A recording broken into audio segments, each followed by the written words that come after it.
جو ہمارے حقوق ہیں، جو اگر مار پیٹ کہاں اسلام میں یہ لکھا ہے کہ گھروں میں عورتوں کو جو ہے وہ مار پیٹ کی جائے. ڈومیسٹک وائلنس میں پاکستان جو ہے اس کے اندر جو صورتحال ہے وہ سب آپ کے سامنے ہے.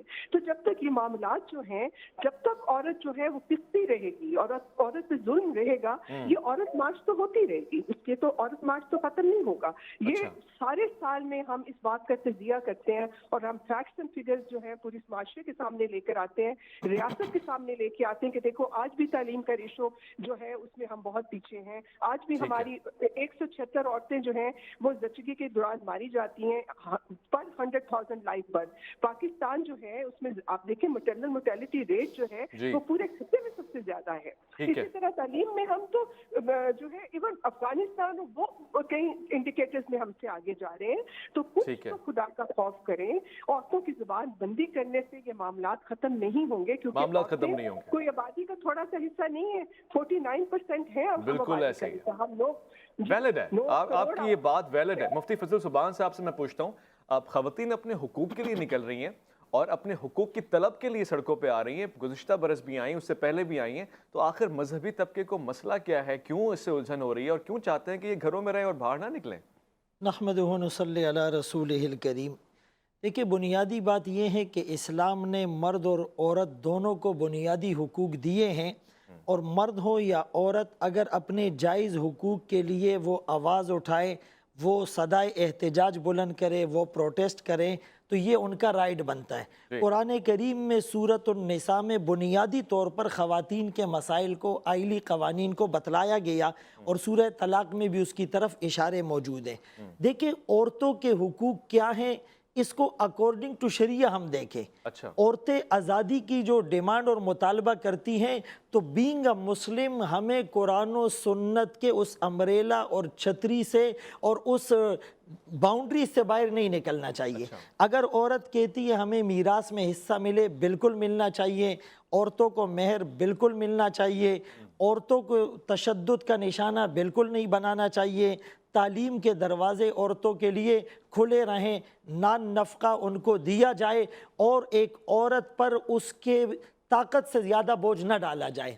لیکن اگر وہ عورتیں ایسے مطالبات کرتی ہیں جو اکارڈنگ ٹو قرآن و سنت خلاف ہیں، تو قرآن کریم میں اللہ سورہ نور میں فرماتے ہیں وہ لوگ جو مسلمانوں میں بے حیائی اور فحاشی اور عریانیت کو پھیلانا چاہتے ہیں ان کے لیے دردناک عذاب ہے. اور پاکستان کے آئین آرٹیکل 31 میں بھی اس بات کو مینشن کیا ہے کہ جتنے بھی حقوق ہوں گے ان اکارڈنس وتھ قرآن و سنت، یعنی وہ قرآن و سنت کے اس دائرے کے اندر ہوں گے.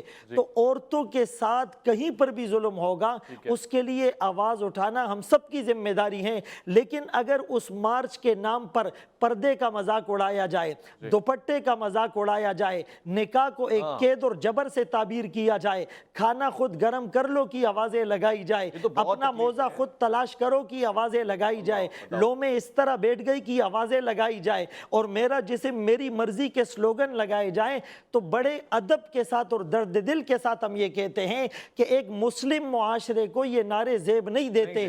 امی عائشہ اور امی فاطمہ سیدۃ نساء اہل الجنہ کی پاکیزگی اور عفت کے یہ نعرے ٹوٹلی خلاف ہیں.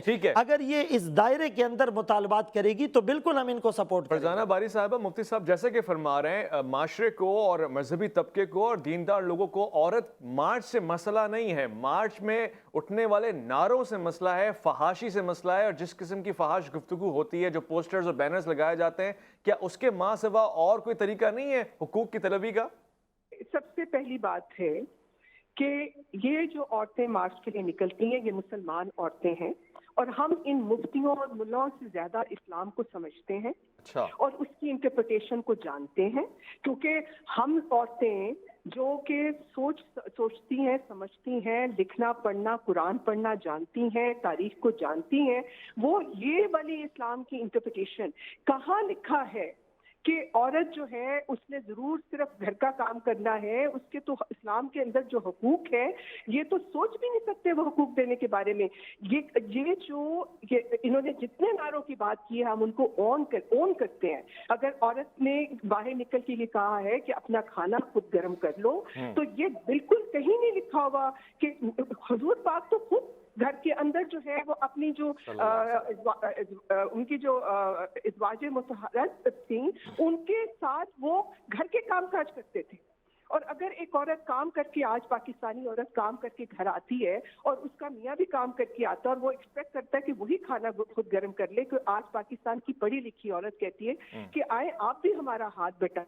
تو ہاں یہ بات تو مجھے صحیح نظر آتی, کھانا خود گرم کر لینا, آپ کیوں عورتوں پہ سارا کچھ ڈال رہے ہیں؟ یہ بالکل ان کی بات ٹھیک ہے. سب سے بہترین گھر وہ ہوتا ہے جس میں مرد بھی عورت کے ساتھ اپنی ذمہ داریاں نبھائیں.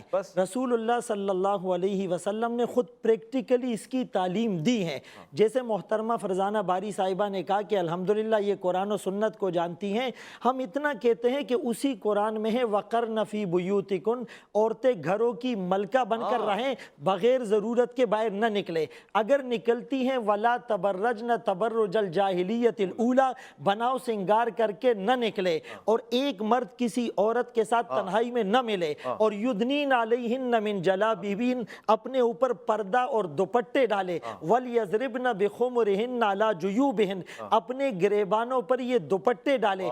ایک عورت شریعت کے ان باؤنڈریز کو اگر وہ فلفل کرے گی, آپ تو اللہ کے ہاں بھی اور رسول اللہ صلی اللہ علیہ وسلم کے ہاں بھی آپ کا بڑا مقام ہوگا. باری صاحبہ, مفتی صاحب نے فرمایا کہ نکلنے سے بھی مسئلہ نہیں ہے, یہ قرآن تو آپ کہتی ہیں آپ نے انٹرپریٹ کیا ہے, سمجھا ہے, تو اس میں یہ حکم نہیں سمجھا؟ بالکل سمجھا ہے, کیونکہ مجھے جانا ہے, میں جلدی سے اپنی بات مکمل کرنا چاہتی ہوں. دیکھیں آج جہاں پہ یہ جو حیا کا تصور ہے یا جو انہوں نے جو قرآن میں لکھا ہے, ہم سب اس چیز کو سمجھتے ہیں اور جانتے ہیں کہ حیا کا تصور قرآن میں کیا دیا گیا ہے.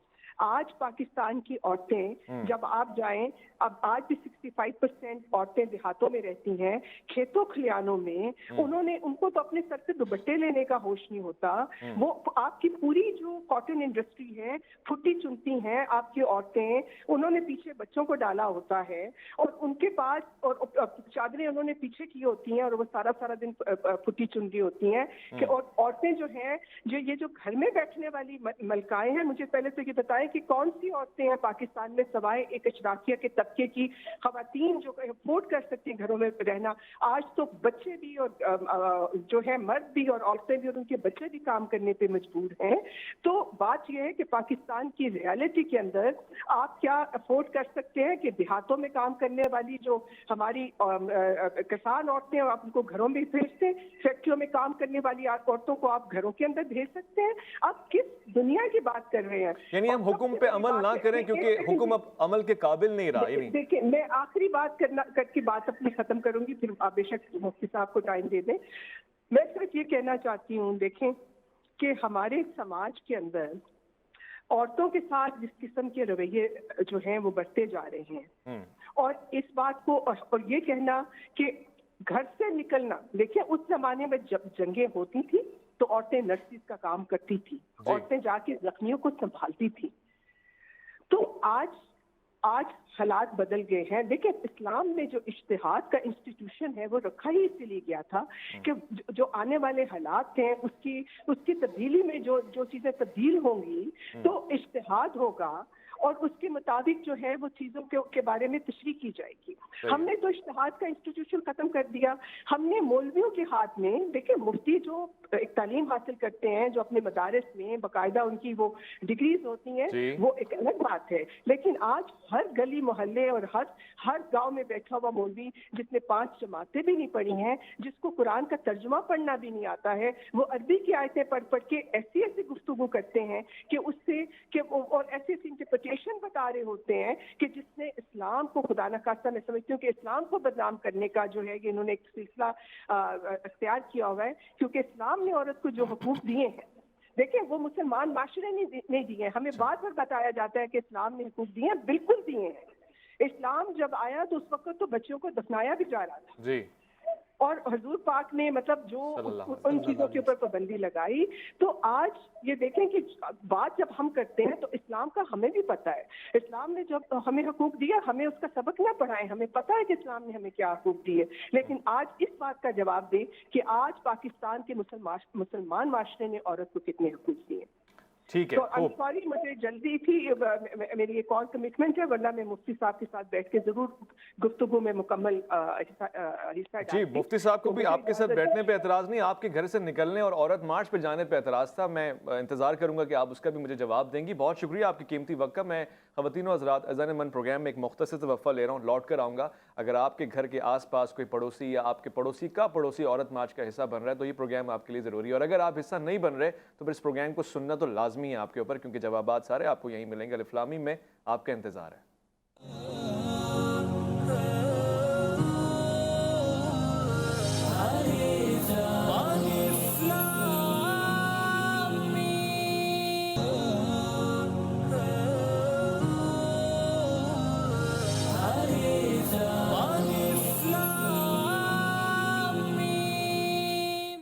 خواتین و حضرات اذان من الف لام میم میں خوش آمدید۔ مفتی فضل سبحان صاحب سے میں استفسار کروں گا، پوچھوں گا کہ 8 مارچ کو ظاہر دنیا بھر میں خواتین نکلتی ہیں اور پاکستان بھی اب اس رسم کو اپنا چکا ہے۔ اس پروگرام میں بھی اسی بات کو ہم ڈسکس کر رہے ہیں کہ نعرے بڑے مذاکرہ خیز ہوتے ہیں یا توہین آمیز ہوتے ہیں یا پھر بے شرم قسم کے نعرے بھی ہم نے محسوس کیے ہیں۔ البتہ یہی سوسائٹی ہوتی ہے، یہی لوگ ہوتے ہیں۔ وفاقی وزیر کا یہ کہنا ہے کہ اس مارچ پہ ہی پابندی لگا دی جائے، آپ اس سے اتفاق کرتے ہیں؟ دیکھیں، مرد اور عورت کی برابری کا جو نعرہ ہے یہ ہمیں مغرب نے دیا ہے، اور یہ بظاہر بڑا خوشنما اور دلربا ہے، لیکن در حقیقت یہ عورتوں کے اوپر دوہری ذمہ داری ڈالی جا رہی ہے۔ اچھا، کہ ایک عورت جس کو فزیکلی اللہ نے اس طرح بنایا ہے اور اس کی فطرت اور نیچر کے مطابق وہ گھر کے اندر بچے کی پیدائش اور پرورش اور امور خانہ داری کی دیکھ بھال اور سرویلنس میں لگی رہتی ہے۔ اس کے ساتھ ساتھ اگر آپ اس پر معاشی برڈن اور ملازمت اور تجارت اور باہر کی ذمہ داریاں بھی عائد کر دیں گے تو یہ تو اس کے ساتھ ناانصافی ہے۔ اسلام نے اس کے ساتھ انصاف کیا، لیکن مغرب نے اس خوشنما نعرے میں لپیٹ کر ان کی ذمہ داری کو دگنا کر دیا۔ دیکھیں، بنیادی بات یہ ہے کہ ایک روسی دانشور نے ایک تجزیہ لکھا کہ پہلی اور دوسری جنگ عظیم کے بعد لاکھوں کی تعداد میں مردوں کو قتل کر دیا گیا، تو مرد کم اور عورتوں کی تعداد بڑھ گئی۔ آفیسز میں کام کرنے کے لیے عورتوں کے ذریعے سے اس کمی کو پورا کیا گیا اور عورت کو باہر نکالا گیا۔ ہیومن رائٹس کے علمبرداروں نے یہ نعرہ لگایا۔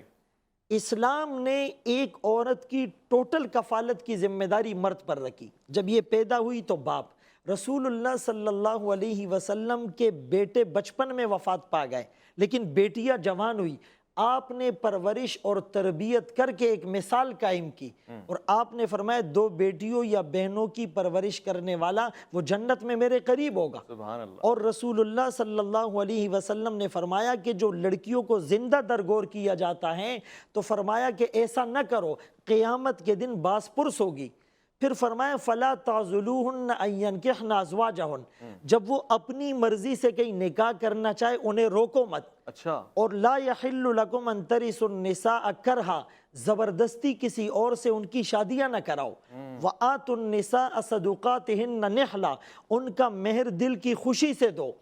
یہاں تک کہ یتیم بچیاں ہیں تم ان کی شادیاں نہیں کراتے ہو کہ ان کا مال اور میراث کسی اور کو مل جائے گا، تو ایسا نہیں ہے۔ اس معاشرے میں جب وہ بیٹی کی خبر سنتے تو ان کے چہرے جل بھن کر سیاہ ہو جاتے۔ رسول اللہ صلی اللہ علیہ وسلم نے اتنا بڑا مقام دیا۔ وہی بچی جب بڑی ہوتی ہے تو اس کی کفالت شوہر کرتا ہے، شوہر کے انتقال کے بعد کفالت بیٹے کرتے، بھائی کرتے ہیں۔ تو اسلام نے تو ان کو حقوق دیے تھے، اسی لیے اب یہ ہماری جو مائیں بہنیں ہیں یہ مشرقی اقدار اور مشرقی روایات کے اندر رہ کر، شریعت کے کرائیٹیریا کے اندر رہ کر یہ اپنے جائز مطالبات کے لیے آواز بھی اٹھا سکتی ہیں، پردے میں آ کر یہ بینر، پلے کارڈ، پینا فلیکس بھی اٹھا سکتی ہیں، اور اپنے نعروں کو یہ خود دیکھے۔ یعنی ہمارا ضمیر اس کو گوارا نہیں کرتا، اور اگر ہم آزادی کو کہ وہ بے پردہ ہو اور وہ مکس گیدرنگ ہو اور وہ میوزیکل کنسرٹ ہو اور وہ عورتیں جو ہے وہ مردوں کی طرح اپنی منمانی کرتی پھریں، تو میرے خیال میں ایک مسلمان اس پر پابندی نہیں لگا سکتا۔ پابندی اللہ اور اس کے رسول نے لگائی ہے، ہم تو صرف بتا رہے ہیں۔ کیا بات ہے، علماء پابندیاں لگاتے نہیں ہیں، بتاتے ہیں۔ اچھا، ایسے علماء یا مسلمان جو حقوق اسلام دے رہا ہے، جیسے کہ آپ نے فرمایا کہ عورتوں کو زبردستی نکاح میں نہ دیا جائے، ان کی مرضی سے نکاح کیے جائیں، جہاں وہ نکاح کرنا چاہیں وہاں نکاح کرا دیے جائے، یہ آزادی اگر ہمارا مسلمان معاشرہ دے دے تو میں سمجھتا ہوں آدھے مسائل ختم ہو جائیں، مگر اسلام حقوق دے رہا ہے، مسلمان حقوق نہیں دے رہا، یہ مسئلہ ہے کہ نہیں ہے؟ دیکھیں مسلمان سب حقوق نہیں دے رہے، یہ بات کہنا بھی مناسب نہیں، جو نہیں دے رہا ہمیں مل کر ان کو سمجھانا چاہیے۔ حضرت عائشہ رضی اللہ عنہا کی ایک باندی ہے حضرت بریرہ، اور ان کے شوہر ہیں حضرت مغیث۔ جب حضرت عائشہ رضی اللہ عنہا نے انہیں آزاد کیا تو وہ کہنے لگی اب میں ان کے نکاح میں نہیں رہنا چاہتی۔ وہ مغیث روتا پھرتا اور رسول اللہ صلی اللہ علیہ وسلم کی خدمت میں حاضر ہوا، آپ سفارش کیجئے۔ حضرت بریرہ رضی اللہ عنہ نے رسول اللہ صلی اللہ علیہ وسلم کو فرمایا کہ اگر آپ کا حکم ہے علی الرأس والعین، سر آنکھوں پر، اگر آپ کا مشورہ ہے تو میں اس مشورے کو نہیں مانتی۔ آقا نہ ناراض ہوئے، نہ ان کو انسیس کیا، نہ ان کو فورس کیا۔ آپ نے فرمایا کہ بریرہ کو اختیار ہے، جہاں پر یہ شادی کرنا چاہے یہ کر سکتی ہے۔ حضرت عائشہ رضی اللہ عنہ 500 صحابہ کی گویا کے استاد ہے، فتاوے دیا کرتی تھی، 2210 روایات ان سے منقول ہے، یعنی صدیق اکبر رضی اللہ تعالیٰ عنہ کی روایت کو آپ جیسے تسلیم کریں گے ان کی بیٹی حضرت عائشہ رضی اللہ عنہ کی روایت کو بھی تسلیم کریں گے۔ یعنی ایک کتاب ہے الوفا فی اخبار النساء، غالباً وہ محمد ابو بکر ندوی صاحب نے لکھی ہے۔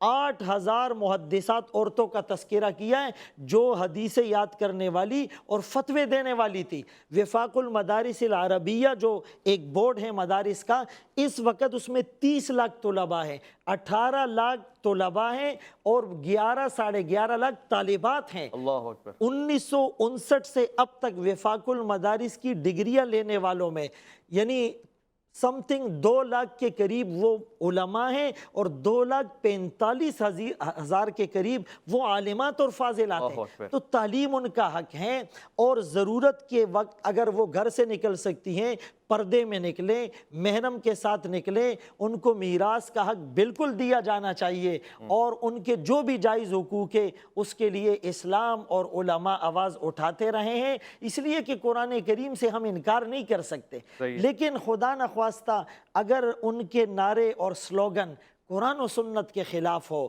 تو ہم بالکل اس کی تردید بھی کریں گے۔ اور نور الحق قادری صاحب نے جو خط پرائم منسٹر صاحب کو بھیجا ہے، میں انہیں اپریشیٹ اس لیے کرتا ہوں کہ اس مارچ کے ذریعے سے آہستہ آہستہ اسلام کے تشخص کو مٹایا جا رہا تھا، پردے عفت اور پاک دامنی کی چادر عصمت کو تار تار کیا جا رہا تھا۔ مسلم مائیں بہنیں جو ان سے 10 گنا زیادہ ہیں، جو نہیں نکلتی، جو پردے میں ہوتی ہیں، تو ان کے خلاف بھی ایک نیگیٹو پرسیپشن ڈیولپ ہو رہا تھا۔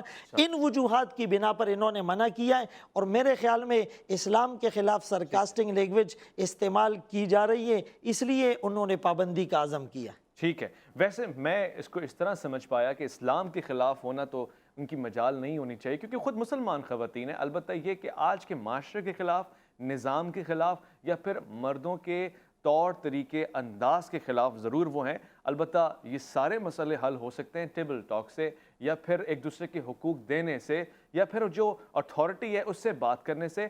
جس نوعیت کی مارچ کا اعلان ہوتا ہے اور پھر اس میں مرد حضرات جو شریک ہوتے ہیں، اور پھر مرد حضرات جو ان کی حمایت میں بات کر رہے ہوتے ہیں، وہ سمجھنے سے میں قاصر ہوتا ہوں۔ شاید میں سمجھ جاؤں، سوال کروں گا تو سمجھ میں آ جائے گا۔ ایک مختصر سا وقفہ لے رہا ہوں، الف لام میم میں لوٹ کر آئیں گے، آپ کا انتظار رہے گا۔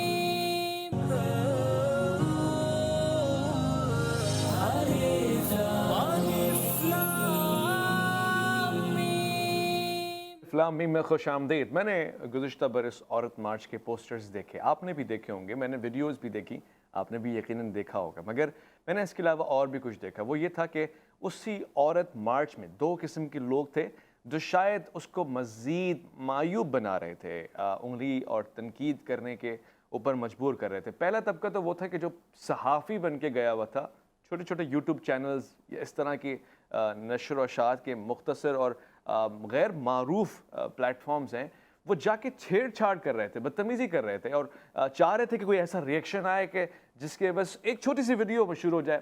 میں ان کو بتانا چاہتا ہوں کہ وہ چھوٹی سی ویڈیو بڑا نقصان دیتی ہے آپ کے معاشرے میں۔ کیا ہوتا ہے کہ ایک تو آپ کا امیج بھی خراب ہوتا ہے، دنیا کہتی ہے کیسے لوگ ہیں، مذاق بنتا ہے، اور تیسرا ساتھ ساتھ یہ ہوتا ہے کہ جو آپ کے گھر کے لوگ ہیں وہ کہیں نہ کہیں امپریس ہوتے ہیں اگر کوئی جواب اچھا آ جائے، واہ جی کیا بہادر خاتون تھی، کس طرح بردباری سے مقابلہ کیا اس نے، یا پھر یہ کہ وہ مردوں کے لیے مایوب بن جاتی، کیسے بے شرم اور بے حیا قسم کے مرد ہیں جو جا کے ان سے سوال پوچھ کے تنگ کر رہے ہیں، ان کو چھیڑ چھاڑ کر رہے ہیں۔ اچھا، اب اس کی کلی ذمہ داری کس کے اوپر آتی ہے، یہ سوال ہم پوچھیں گے۔ دوسرا طبقہ وہ ہوتا ہے جو شمار جن کا مرد حضرات میں ہوتا ہے، جو لڑکے ہوتے ہیں، جو جنسی طور سے مرد ہوتے ہیں مگر اس عورت مارچ میں سپورٹ کر رہے ہوتے ہیں، ان کی آواز، ان کا لب و لہجہ، ان کے انداز سے یہ پتہ لگ رہا ہوتا ہے کہ سب سے زیادہ حقوق کی ضرورت ان کو ہے، عورت سے بھی زیادہ۔ میں مفتی صاحب سے پوچھنا چاہتا ہوں، یہ جو دو طبقے جاتے ہیں اس طرح کی مارچ میں، حصہ ڈالتے ہیں، گویا کہ کوئی تفریح چل رہی ہوتی ہے، سیریسنس کا مظاہرہ نہیں ہوتا، وہ مرد جو صرف یہ سوچ کے جانا چاہتا ہے ایسی مارچ میں کہ میں عورت کے حقوق کا علمبردار بن جاؤں، ان کو سپورٹ دوں، کیا اس نظریے سے جانے سے اس کو کوئی فائدہ پہنچتا ہے یا معاشرے کو فائدہ پہنچتا ہے، یا پھر یہ سران گناہ ہے، کوئی غلط کام ہے؟ دیکھیں، سب سے بنیادی بات یہ ہے کہ ہم جو کام کر رہے ہیں، جو آواز اٹھا رہے ہیں، ہماری نیت کیا ہے۔ اگر ہم اللہ کی رضا کے لیے اور اصلاح کی غرض سے کوئی کام کرتے ہیں تو اس پر تو ہمیں اجر ملتا ہے۔ اگر ہمارا مقصد صرف ریٹنگ ہو، رینکنگ ہو، شہرت ہو، تو اس کے لیے تو بڑی سخت وعیدیں ہیں۔ یعنی جو لوگ زبان پہ کچھ اور دل میں کچھ ہوتا ہے تو قیامت کے دن انہیں آگ کے دو لباس پہنائے جائیں گے، اللہ اکبر۔ یا انہیں دو چہروں والے ذل وجہین سے تعبیر کیا گیا۔ تو وہ کہتے ہیں نا کہ آدمی کھل کر سامنے آئے، جی، یعنی سراسر موم بن یا سنگ ہو جا۔ واہ، یعنی ایک آدمی، جیسے آپ نے شروع میں انٹرو میں کہا تھا کہ وہاں مسکان جب اپنی آواز اس نے بلند کی تو لوگ اس کی حمایت میں بول پڑے، اور یہاں پر جب عورتیں اپنے حقوق کے لیے نکلنے لگی تو لوگ ان کے خلاف بول پڑے۔ تو دیکھیں، اس میں ایک ہیوج ڈسکریمنیشن ہے۔ مسکان نکلی تھی حجاب کی حفاظت کے لیے، اور وہ اسلام کا پوزیٹیو امیج تھا، اسلام کا حکم تھا۔ صحیح ہے۔ اور ابھی بظاہر آپ نے بھی جو اشارہ کیا، ان کے سلوگنز میں یا نعروں میں جو بات نظر آتی ہے تو وہ قرآن اور سنت کے سراسر خلاف نظر آتی ہے۔ اچھا، تو اسی لیے ایک مسلمان کا مقصد ہے دین اسلام کے مطابق اپنی زندگی کو سانچے میں اسلام کے ڈالنا۔ مطابق مفتی صاحب یہ سوال اٹھتا ہے کیونکہ کم وقت رہ گیا ہے تو رہنا چاہے، الرجال قوامون علی النساء، مردوں کو فوقیت حاصل ہے خواتین کے اوپر، نساء کے اوپر، تو لوگ اس کو یہ کہتے ہیں بھائی کلیئرلی طور سے مرد کو زیادہ حقوق حاصل ہیں، ایسا ہی اسلام مرد کو ڈومیننٹ تو بنا رہا ہے مگر زیادہ حقوق بھی دے رہا ہے۔ دیکھیے، اس کا یہ مطلب نہیں ہے کہ اسلام نے مرد کو سپیریئر بنایا تو عورتوں کے حقوق پر کوئی قدغن لگ گئی۔ حدیث پاک میں آتا ہے، رسول اللہ صلی اللہ علیہ وسلم نے فرمایا، کلکم راع وکلکم مسئول عن رعیتہ، تم میں سے ہر آدمی نگہبان ہے، اس سے اس کی رعایا ماتحتوں کے بارے میں، سب آرڈینیٹس کے بارے میں پوچھا جائے گا۔ پھر آگے اسی حدیث کی وضاحت ہے کہ مرد اپنے گھر والوں پر سپیریئر ہے، اور عورت اپنے شوہر کے گھر میں اس کے مال کی نگرانی اور اولاد کی تربیت میں وہ اتھارٹی رکھتی ہے۔ گویا کہ ہوم منسٹر کا رول وہ پلے کر رہی ہے۔ قرن فی بیوتکن میں اس کو گھر کی ملکہ بنایا گیا ہے، اور کسی بھی ادارے کے ایڈمنسٹریٹو مسائل کو سولو کرنے کے لیے کسی ایک کو اتھارٹی دی جاتی ہے، سپیریئر بنایا جاتا ہے۔ اگر کسی بھی ادارے میں بالکل ایکویلنسی ہو، کسی ایک کو ان کا سپیریئر نہ بنایا جائے تو کبھی بھی اس کے ایڈمنسٹریٹو معاملات حل نہیں ہو سکتے۔ تو ان انتظامی معاملات کو سیٹل ڈسپیوٹ کرنے کے لیے قرآن کریم نے مرد کو ایک گونا فضیلت دی، چونکہ ذمہ داری ابھی اس کے اوپر زائد عائد ہوتی ہے، تو اس کو منفی طور پر نہ لیا جائے۔ ٹھیک ہے، واضح کر دیا آپ نے، کیونکہ بہت سے لوگ اس کو منفی طور پہ لے کے جاتے ہیں اور پھر اپنے اندر جو نااہلی ہے قرآن کی اس حکم کے ذریعے اپنی نااہلیت کو پورا کرنے کی کوشش کرتے ہیں۔ میں آج کے پروگرام میں انتہائی شکر گزار ہوں جس طرح سے صبر و تحمل اخلاق کے زاویے میں رہ کے الف لام میم کے platform G T V سے گفتگو نشر ہوتی ہے، شاید اس کی کوئی نظیر و مثال ملتی ہے۔ اپنا بہت خیال رکھیں گے، آپ اپنے سے بڑھ کے خیال رکھیں گے ملک پاکستان کا، اللہ کے فرمان کا۔ اللہ کی امان میں۔